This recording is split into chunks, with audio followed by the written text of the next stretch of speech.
Halo Pak Beni, halo teman-teman.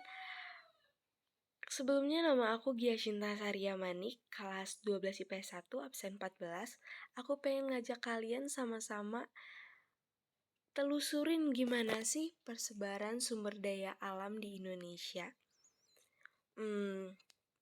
Sebenarnya aku buat video ini nggak cuman pengen menuhi nilai geografi aku, tapi aku pengen sama-sama kita nyari tahu gimana sih persebaran SDA di Indonesia ini yang begitu banyak ya.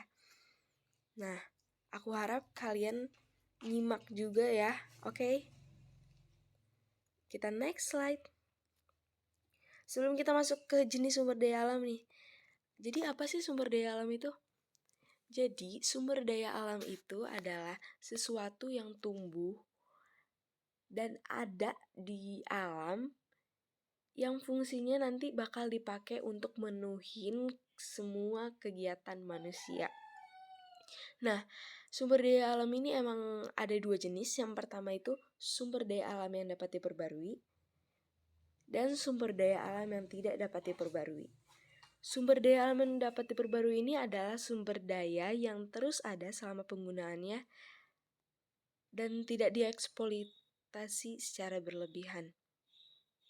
Jadi dia ada terus nih gitu. Kalau habis pun ada lagi gitu. Nah, kalau sumber daya alam yang tidak dapat diperbarui ini, sumber daya alam yang jumlahnya terbatas karena penggunaannya lebih cepat daripada proses pembentukannya loh. Nah, apabila digunakan terus-menerus, sumber daya alam ini bakalan habis. Nah, kan beda kan, yang ini tuh bisa diperbarui atau kalau habis bisa ada lagi, tapi kalau yang ini sumber daya tidak dapat diperbarui itu bisa habis kalau misalnya kita pakainya berlebihan. Nah, contoh dari sumber daya alam yang tak dapat diperbarui ini kita bisa lihat kayak batu bara, minyak bumi, emas, perak, nikel. Kebanyakan dari tembaga sih ya. Nah, dan lain-lain. Kalau sumber daya alam yang dapat diperbarui itu contohnya apa sih? Nah, contohnya tuh bisa kayak perkebunan, hasil lahan gitu. Hasil hutan, kalau hasil perkebunan tuh bisa kopi, teh yang bisa kita tanam lagi. Nah, kayak gitu ya. Emang nih banyak banget SDA di Indonesia. Namun kali ini kita cuma bahas dua aja. Yang pertama dari SDA yang tidak dapat diperbarui, ada batu bara tuh. Sorry. Ya bener sih ada batu bara. Nah terus habis itu yang pertama banget yang aku tulis di sini mah SDA yang dapat diperbarui kita bakal ngebahas soal teh. Oke, kita bakal bahas pokoknya teh sama batu bara. Jadi di mana aja sih kita bisa temuin sumber daya alam tadi? Di mana aja kita bisa temuin batu bara sama teh? Yuk kita simak peta ini. Nih, di sini aku udah gambarin peta Indonesia. Gila luas banget kan, kalian tahu sendiri. Karena kita tinggal di negara yang kaya akan sumber daya alam. Oke? Nah, sesuai keterangan di sini, gambar yang kotak itu kayak batu ya, warna hitam. Itu tuh batu bara. Terus yang kayak bunga tapi ada kotak dan apa ya itu? Garis gitu. Itu tuh teh, oke? Udah paham lah ya. Di sini ada keterangan, di sini juga udah digambar. Sorry ya kalau suka ke next slide gitu. Oke. Jadi di mana aja sih kita bisa temuin batu bara? Kita bisa lihat sendiri. Ini ada di Sumatera, Pulau Sumatera. Ini ada dua di sini sama di sini. Ayo loh, itu di mana aja? Itu tuh ada di Sumatera Selatan sama Sumatera Barat, ya kan? Nah, terus habis itu di Kalimantan nih. Kalimantan ada lagi tuh gambar kotak. Itu di mana tuh? Nanti kita bakalan bahas lagi tuh di slide slide selanjutnya untuk mastiin itu di mana aja. Terus ada di Pulau Sulawesi satu, terus ada di apa ini? Pulau Papua satu. Terus di sumber daya teh nih. Sumber daya teh ada di Pulau Sumatera 2 juga, kayak tadi batu bara juga, cuman beda posisi nih, sama-sama di Oren. Terus habis itu di Pulau Jawa ada 1, ada lagi nggak nih? Oh, udah nggak ada, oke. Nih, sesuai sama peta tadi ya, nih gambarnya tuh. Oke. Ini cuman lebih apa ya? Lebih zoomnya nih.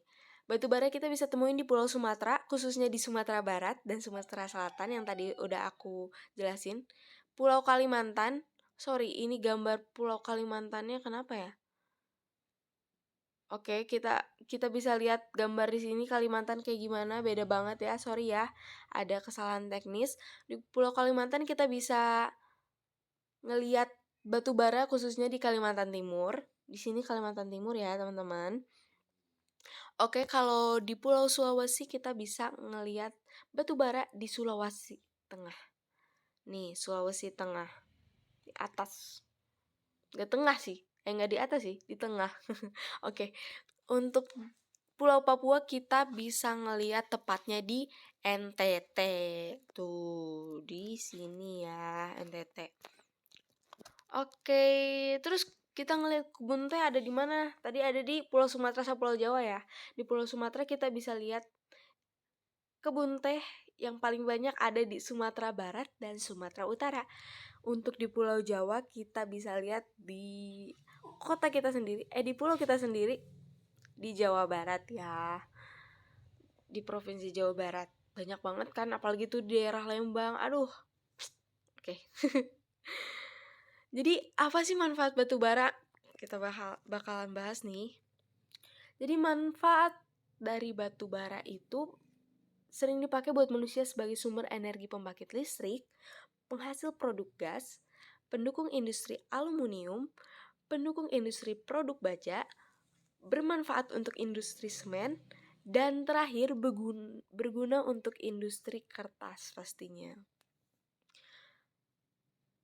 Sebenarnya industri pembangkit listrik tuh sumber energi, aduh, rata-rata mainnya di sesuatu yang diolahnya cukup lama ya. Jadi otomatis makanya batu bara ini termasuk sumber daya alam yang sulit untuk diperbarui atau tidak dapat diperbarui. Bisa sih, cuman lama waktunya gitu lah. Emang sumber daya alam batu bara ini teh kebanyakan kita pakai buat menjadi sumber energi yang baru gitu. Kayak apa ya? Buat bensin lah, buat membangkit listrik gitu lah ya. Oke. Jadi gimana cara pemanfaatan limbah dari batu bara ini biar nggak rusak lingkungan? Kita tahu sendiri tuh, ada keterangannya di sini. Batu bara itu sangat berbahaya, mengandung B3 loh. Nah, makanya biar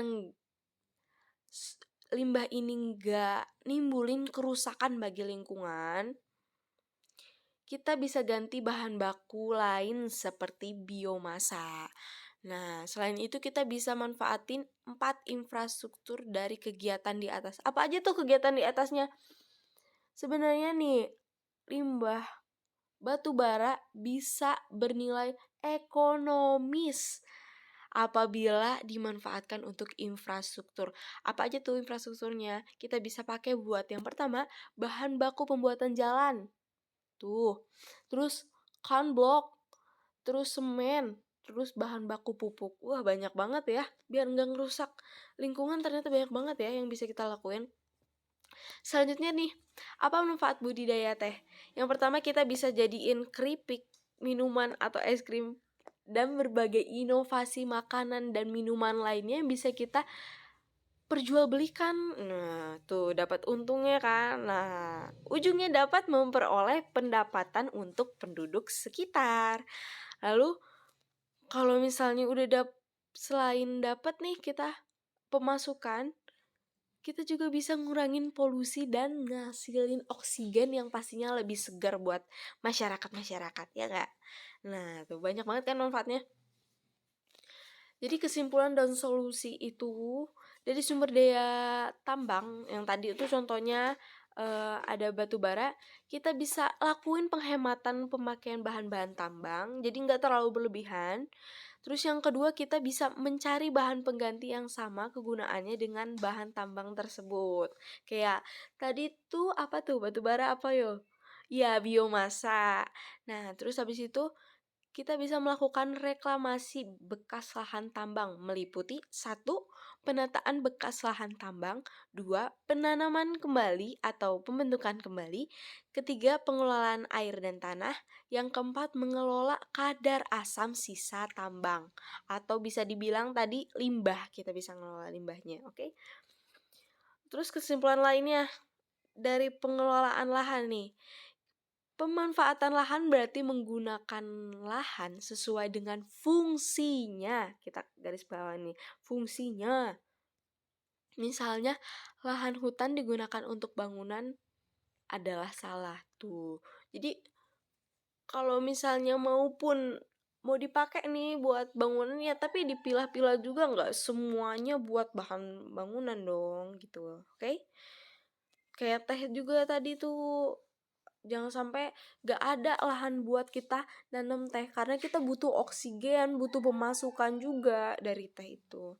Nah, terus kesimpulan lainnya dari pengelolaan limbah nih guys, setiap industri emang wajib mengelola limbah menjadi limbah yang netral dan tidak berbahaya terhadap lingkungan. Tahu sendiri ya kalau limbah itu banyak banget ngerugiin lingkungan kalau misalnya nggak dirawat. Nah, jadi setiap industri itu biasanya ada sesuatu surat perjanjian gitu loh, biar bisa mengelola dengan baik tuh si limbahnya, nggak buang sembarangan. Nah, selain itu lokasi industri itu jauh dari pemukiman karena sengaja tuh untuk mencegah limbah berhubungan langsung dengan penduduk gitu. Kebayang ya kalau misalnya industri itu deket banget sama pemukiman, sekalinya si airnya kena nih sama hasil kotoran dari industri, waduh, bisa bahaya buat kulit, buat pernafasan dan lain-lain, oke? Nah, segitu aja yang pengen aku kasih tahu. Ini udah mencapai akhir. Semoga kita bisa sama-sama ngerawat sumber daya alam di Indonesia yang banyak banget ini dengan bijak. Pokoknya kalian semua gak cuman make doang nih sumber daya alamnya, tapi juga bisa sama-sama ngerawat, oke? Segitu aja dari pemaparan aku. Makasih untuk kesempatannya, makasih kalian udah mau dengerin. Sampai jumpa jika ada tugas lagi, oke? Kita sama-sama nanti ngebahas lagi, oke? Terima kasih teman-teman, makasih Pak Beni. Sampai jumpa.